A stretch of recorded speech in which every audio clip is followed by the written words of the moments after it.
Hey, what's going on, guys? What's going on? I hope you guys are having a wonderful day. My name is Dr. Boyce Watkins. Welcome to drboycetv.com, the home for intelligent Black people.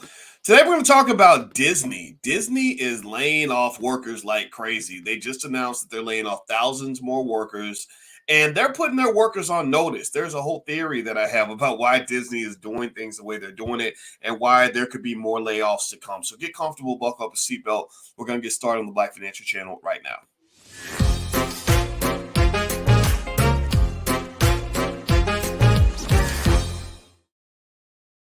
Welcome to the Black Financial Channel. That's theblackfinancialchannel.com. My name is Dr. Boyce Watkins. I am your friendly neighborhood finance professor. On the Black Financial Channel, we talk about Black wealth and Black economics every single day, sometimes as much as 10 times a day under the B1 condition. B1 means we're Black first. Black first means we love our community. Black first means we educate our kids. Black first means that we are also preparing for the future. So if you agree with the B1 philosophy, put a B1 in the chat. Put your B1. Let me know that you love your people and you want to do better for your family and break generational curses.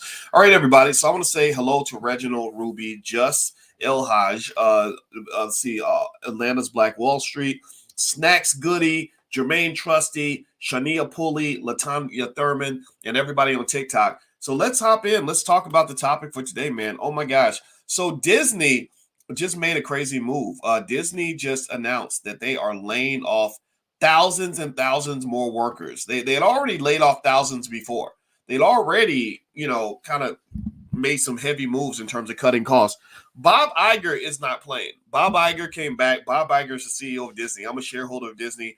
So because my family's wealth is tied to Disney, we study and we follow Disney very closely. I like Disney. I believe in that stock. So if you want to know what stock Dr. Boyce likes, the Disney's right there because I think they have great management. They make good decisions. Well, the employees were kind of put on notice where basically they went and they announced today that they're laying off thousands more workers, and there's more to it than meets the eye for a couple of reasons. One, they've already done massive layoffs. They've already pretty much evacuated the metaverse. They let go of that project. They said that's the metaverse. This metaverse crap. We can't invest in that. They dropped a lot of employees at Disney Beijing because apparently, I guess Disneyland doesn't work as well in China. And then also Bob Iger made it clear we're not done. He said, we're not done. There's going to be more layoffs. We're going to make more cost cuts. Now, what was interesting about this also was that by cutting all these workers, they're saving like $5.5 billion a year. And I said, a year? Holy crap. How much money do they spend a year?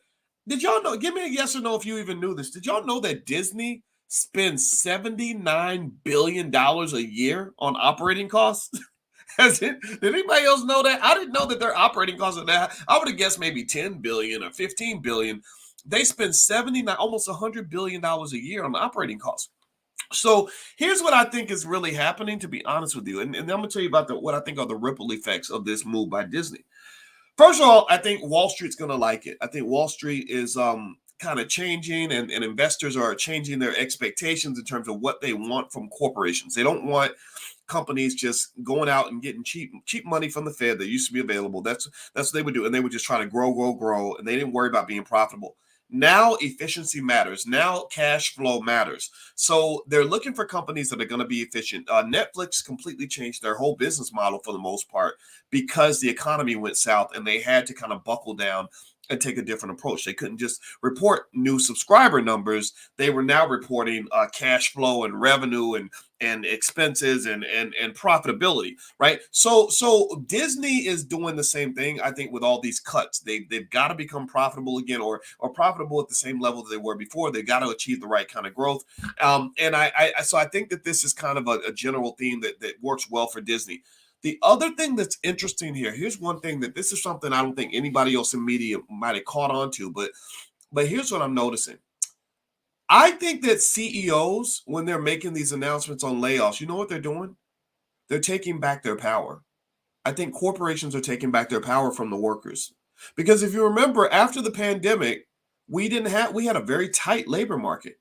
It was really hard to hire people. Anybody see that? Give me a yes if you saw this at all. Did anybody ever go to a restaurant where there's a sign up that says the restaurant is closed because we can't find any workers. Did anybody go through that? I went to Cheesecake Factory and the guy told me half the menu was gone because they can't find workers to even work the restaurant. I went to a Starbucks and near my house. We own some property in Atlanta. There was a nice little Starbucks.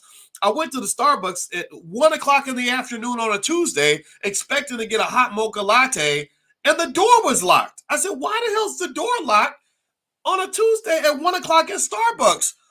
It was because they didn't have any workers. So here's what I think is happening, right?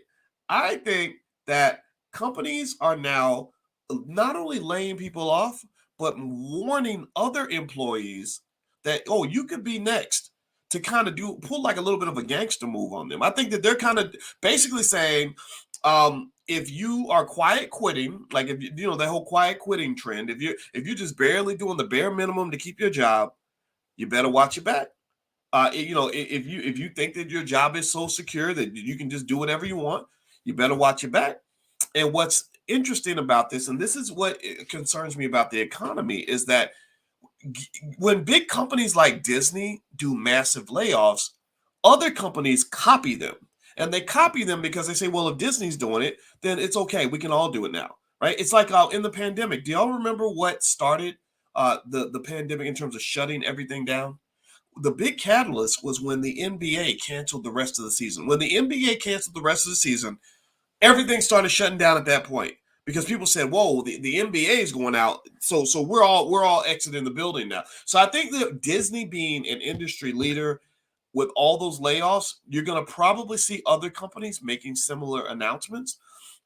This is going to, I think, be one of those fear factors and as well as indicators of an economic slowdown as the unemployment rate rises, because you've already seen massive layoffs in the tech industry. That's already occurred and it's going to continue to occur. Facebook's doing the same thing.